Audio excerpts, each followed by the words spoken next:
Excellencies, heads of state and government, Excellency Maurice Blenberger, Federal Councillor and Head of the Federal Department of the Environment, Transport, Energy and Communications, Excellency Ban Ki-moon, United Nations Secretary General,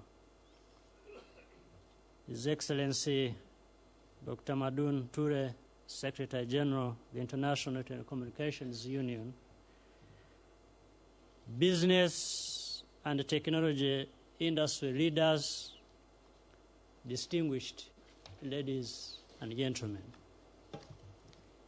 I begin by congratulating the United Nations Secretary General Ban Ki-moon and ITU Secretary General Amadou Toure and his team for bringing together this impressive gathering of corporate and government leaders to discuss the role of ICTs in addressing global challenges.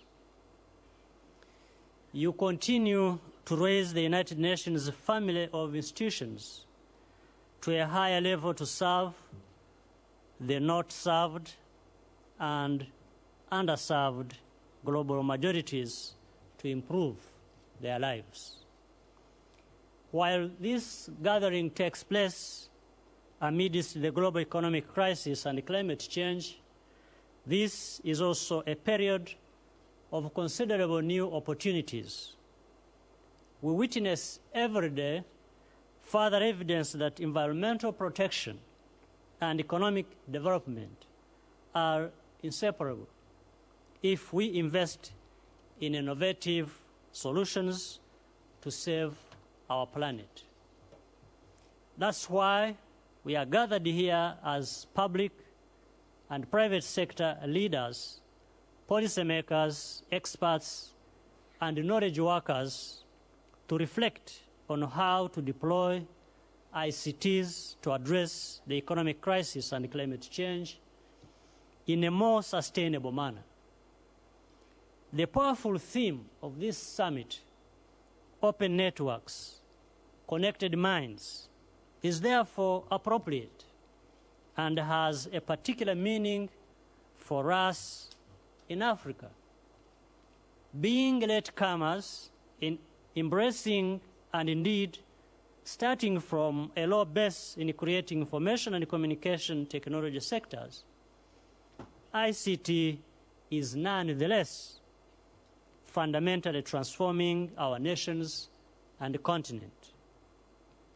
Consider, for example, the recent developments on our continent since the Connect Africa Summit held in Kigali in October 2007.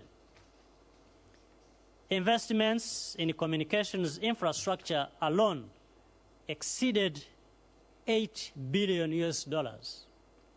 The impact of these investments in Africa has been significant in a number of ways.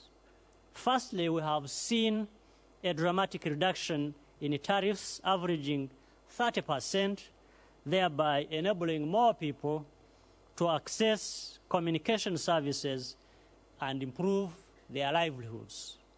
Secondly, these investments have produced returns of over $30 billion for the investors.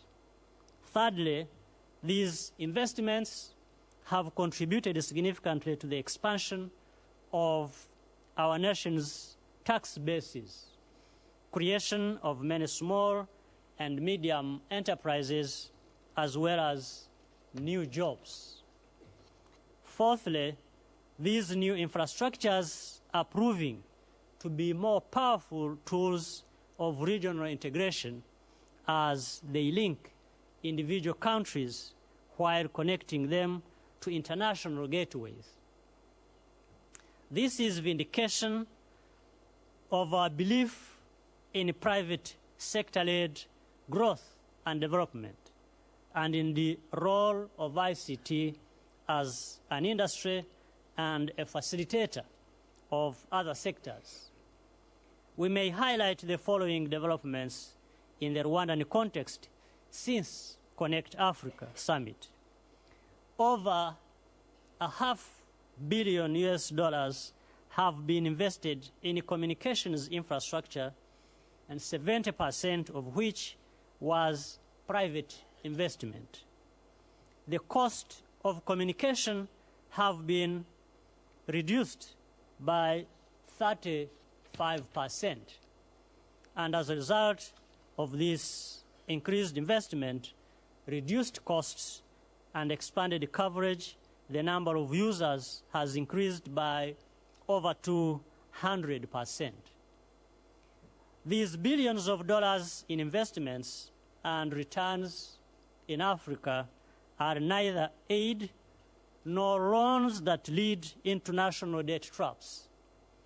This remarkable progress in Africa and in our country is due to improving business environment, better policies, enhanced public-private partnerships, and increased efforts in skills development for our workforce. This trend indicates that Africa is becoming an integral part of the global economy, especially when one considers that most of the noted infrastructure is improving its connectivity to other markets. It is also important to note that Africa continues to reform its institutions, creating a more conducive investment climate. This has been recently confirmed by the World Bank Group's 2010 Doing Business report, which showed that Africa's investment climate is improving at a fast rate, with Rwanda ranked as the top global reformer. In conclusion, we are gathered at the ITU Telecom World 2009 with a shared purpose of engaging in a dialogue to ensure that ICTs remain a focal point for new economic and social development strategies. I trust that we approach this important task with innovative insights for practical ICT solutions. In this respect, the emerging markets, including Africa, must be seen as ever-growing markets and as a part of the many solutions, and not as a burden, and not presenting many challenges. I thank you so much for your kind attention.